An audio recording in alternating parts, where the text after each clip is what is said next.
Pour les ceux qui sont curieux, puis pour ceux qui veulent le savoir, la surface de la Lune est habitée, mais avant, Aristarque, le petit point que vous avez vu, c'est ceci, c'est cet endroit. Nous avons, tu vois-tu le cercle dans le centre blanc, dur à voir. À l'intérieur, on voit des lignes noires qui sortent d'un autre cratère, on va dire cratère noir, une ridge ou une falaise, si vous voulez. À droite, des obstructions très élevées, des centaines de pieds, peut-être même 1000 pieds dans les airs, mais ils ont la même reflectivité que la surface. Pratiquement impossible à voir, mais pas impossible à voir. On est capable de les voir facilement. Cet endroit-là, on y retourne. Regarde comme il faut. À l'intérieur du cercle, voyez-vous toutes les obstructions? Voyez-vous les lignes noires qui se rendent au cratère Aristarque? Je vais même vous montrer de fécondité, un endroit où ce que j'en suis sûr et certain, où ils sont en train de produire de l'énergie sur la surface de la Lune. On a des ovnis qui sortent de l'intérieur de la Lune. On a des ovnis qui se promènent entre la Terre et la Lune. Puis là, je vais vous montrer les différentes grosseurs et longueurs et grandeurs de certaines choses sur la Lune pour que tu aies une grande idée exactement de comment gros ils sont, les ovnis que je vous montre.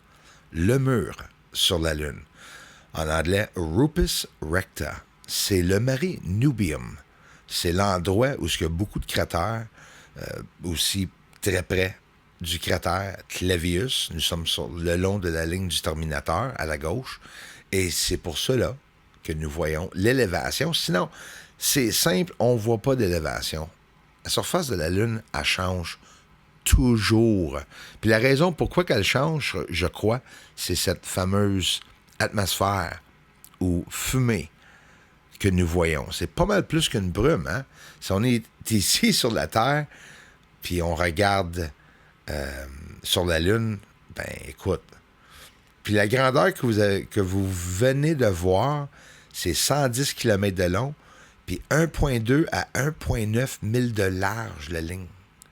Fait que ça veut dire que les objets ici que nous voyons, qui passent, qui se promènent, c'est loin, puis c'est dur à voir. Il faut faire un grossissement d'image pour être capable de les voir. Mais là, nous ne sommes pas si grossis que ça. Regarde le sol, les tout petits cratères. C'est la marée de fécondité. On va le regarder en détail, en direct et aussi en image. Je vais poser l'image, je vais mettre des flèches, puis je vais vous expliquer qu'est-ce que moi je pense que nous sommes en train de voir. Quand tu vois des ovnis sortir de la surface ou décoller de la surface de la Lune, à gauche, on est en train de se promener à grande vitesse. Ça peut être quelque chose, une anomalie, des anomalies que nous ne comprenons pas ici sur Terre, parce que ça n'a comme peut-être pas rapport avec notre technologie. Ça, c'est sûr. Mais nous avons une preuve visuelle qu'il y a vraiment quelque chose, et peut-être même quelqu'un là, sur la Lune. Peut-être les ovnis sortent de ces endroits-là. C'est sûr que parce que qu'ils sont à l'intérieur d'une lumière, une luminosité, c'est impossible de voir le véhicule ou le vaisseau spatial ou peu importe ce que tu veux l'appeler, si c'est même un vaisseau spatial. Selon moi, le Pentagone parle de beaucoup d'anomalies, de différentes organisations, d'associations pour la défense qui sont en train d'ouvrir de nouveautés pour être capable de se comprendre, pour essayer de saisir exactement qu'est-ce qu'ils sont en train de regarder. Je vous montre quelque chose de près. En plus, là, ça n'a pas rapport avec la caméra que je ne suis pas capable de vous le montrer, la surface. Ça a un rapport avec leur technique de se cacher, leur camouflage. Pareil comme ici, nous avons un camouflage pour le militaire, différentes idées, techniques pour être capable de se cacher dans du feuillage, etc. Vous comprenez, là, c'est de base là, que je parle. Mais la grosseur des objets, comme ceci, c'est des objets dans l'atmosphère. Fait que là, on est encore plus élevé sur le sol. Et c'est aussi, ça peut être du débris, ça peut être des ovnis, ça peut être rien, d'important, juste du débris qui flotte, on ne le cachera pas. C'est pour ça qu'il faut analyser les caractéristiques, j'arrête pas de le dire, les ceux qui changent de direction, les ceux qui s'arrêtent, comme que je vous ai montré dans cette vidéo-là, ici. Au début, on les voit arrêter. Excuse-moi, ça va être à la fin du vidéo. Un peu trop pressé, Bruce. Puis, que pensez-vous de ça? Un simple ajustement de différentes couleurs, mauve, vert, vous l'avez vu. J'ai descendu l'exposition. Non, je ne suis pas capable de vous dire quelle forme que l'objet a, puis que je ne peux pas voir personne à l'intérieur d'un vaisseau, mais c'est une preuve visuelle à une distance excessive, là. Ah, la marée de fécondité. C'est là qu'il y a une source d'énergie. Plusieurs sources d'énergie qui sont en train de construire là. Voyez-vous les niveaux sur le sol? Très dur à voir. Heureusement, avec le télescope de 14 pouces, on peut les voir. Regarde ici la descente de deux lignes provenant de deux points lumineuses. Deux points lumineuses. On voit que ça descend. Ça, c'est deux câbles ou c'est quelque chose. Ou à l'intérieur, il y a des personnes qui se promènent là-dedans. C'est une affaire de transport. Ça, c'est construit. Il n'y a rien de naturel là-dedans. Du tout, du tout, du tout. La marée de fécondité. On va descendre un peu, tranquillement. Ensuite, regarde les deux lignes provenant de ces deux points de lumière-là. C'est plus gros qu'un point de lumière. C'est supposé des cratères, là. L'objet à gauche, des lignes qui se promènent à d'autres points lumineuses. Ensuite, un angle de 90 degrés, ça descend par en bas avec deux lignées qui descendent en bas d'une falaise aussi, dans le bas à droite, que je vais mettre un cercle dessus. C'est vraiment cet endroit-là. Il y a un pont qui passe dans cet endroit-là. Je vais mettre un cercle en entour. Là, la gang, sérieux, là. Recule ça, puis regarde pendant qu'on descend le live, là, que je vous ai montré en direct, puis regarde les niveaux. On voit ça partout, partout sur la Lune, mais surtout ici, où il y a le marée de fécondité. Un astéroïde, nous sommes maintenant avec l'infrarouge, puis on va voir quelques choses de cool au-dessus de la maison, un ovni stationnaire, un autre événement rare, il y en a plein dans cette vidéo-là. Avez-vous vu le temps que ça a pris pour traverser le Soleil, cet objet-là? Avec l'infrarouge, c'est pas long, hein? Foup, ça traverse là, puis ensuite, 3, 2, 1, ça traverse l'autre côté. Chaque fois qu'il y a de l'activité sur le Soleil, on voit beaucoup d'objets qui sont attirés vers le Soleil. Puis on a une chance, souvent, d'être capable d'en voir.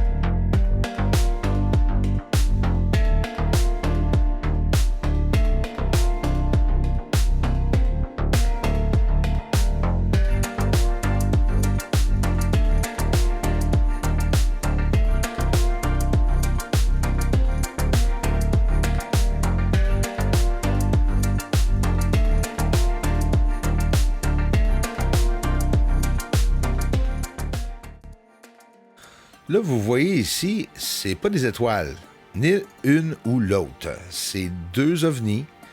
Mais regarde, il est stationnaire, là. Regarde la maison, elle est là, à droite, là. Un satellite ne fait pas ça. La preuve est là, on n'a pas besoin de s'estiner.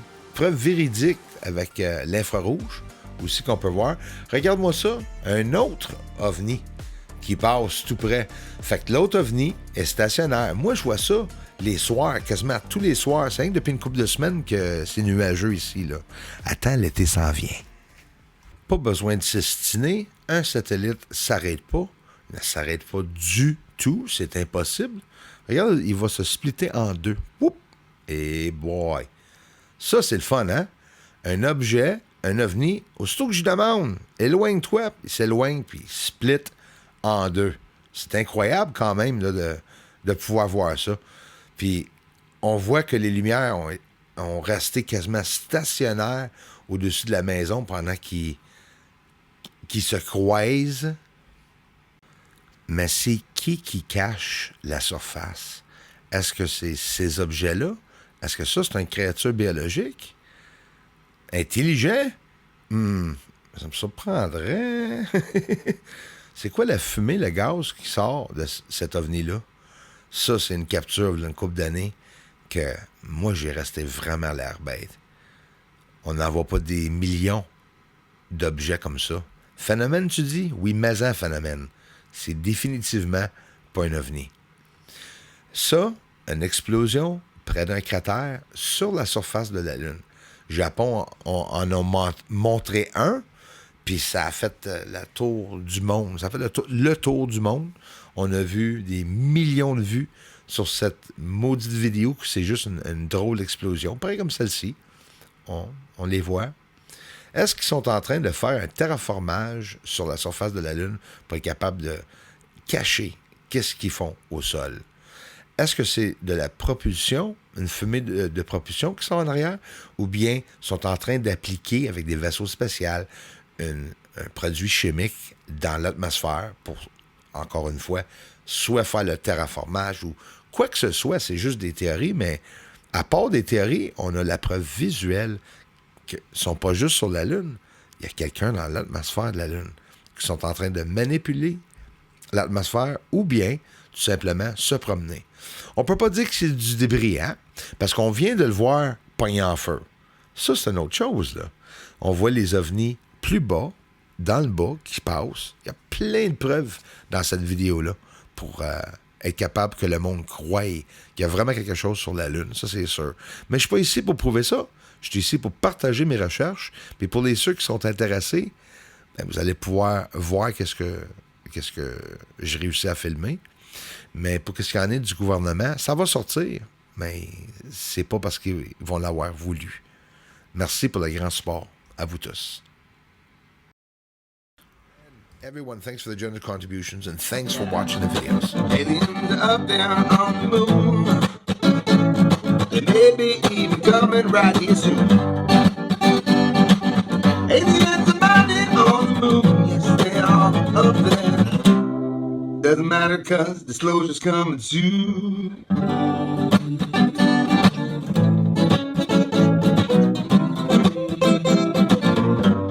Disclosure's coming soon.